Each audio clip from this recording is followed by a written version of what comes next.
ഇബാദത്ത് ചെയ്തുകൊണ്ടിരിക്കെ റിയാ വന്നാൽ അമൽ ബാത്തിലായി പോകും. റിയാ എവിടെയും വരാൻ പാടില്ല. റിയാ എവിടെയും വരാൻ പാടില്ല.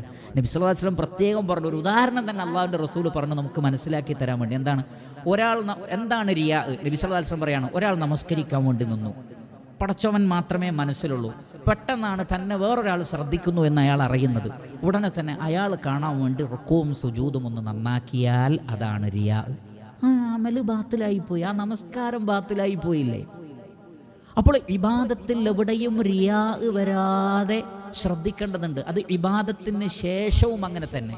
ഇബാദത്തിന് മുമ്പ് ശ്രദ്ധിക്കേണ്ട കാര്യം, ഇബാദത്ത് ചെയ്തുകൊണ്ടിരിക്കുമ്പോൾ ശ്രദ്ധിക്കേണ്ട കാര്യം, ഇബാദത്ത് കഴിഞ്ഞാൽ പിന്നെ വരാതിരിക്കേണ്ട രണ്ട് വിഷയമാണ്. ഒന്ന് ഉജുബ്, മറ്റൊന്ന് സുമഅത്ത്.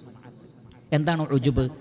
ഞാൻ വലിയൊരു ഇബാദത്തൊക്കെ ചെയ്യുന്ന ആളാണ്, ഞാൻ വലിയ നമസ്കാരക്കാരനാണ്, ഞാൻ വലിയ നോമ്പുകാരനാണ്, ബാക്കിയുള്ളവരൊക്കെ മോശമാണ്. അങ്ങനെ ഒരിക്കലും വിചാരിക്കാൻ പാടില്ല. ഇപ്പോൾ ഒരാൾ ധാരാളം സുന്നത്ത് നോമ്പ് നിൽക്കുന്ന ആളായിരിക്കാം, സുന്നത്ത് നമസ്കരിക്കുന്ന ആളായിരിക്കും. എല്ലാവരും അതുപോലെ ആവണമെന്നില്ല. അള്ളാഹു നിർബന്ധമാക്കിയിട്ടില്ല എന്ന്. അള്ളാഹു ശിക്ഷ അല്ല എന്ന് പറഞ്ഞതിനെ നാം എന്ത് ചെയ്യരുത്? അതിൻ്റെ പേരിൽ വേറൊരാളെ കുറച്ച് കാണരുത്.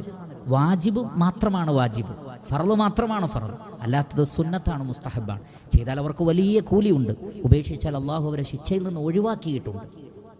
എന്നാൽ ചില ആളുകൾ അവരുടെ അമലുകളിൽ ഗർവ് നടിക്കുകയും മറ്റുള്ളവർ തന്നേക്കാൾ താഴെയാണെന്നുള്ള ഉജുബ് വരികയും ചെയ്യുന്നു.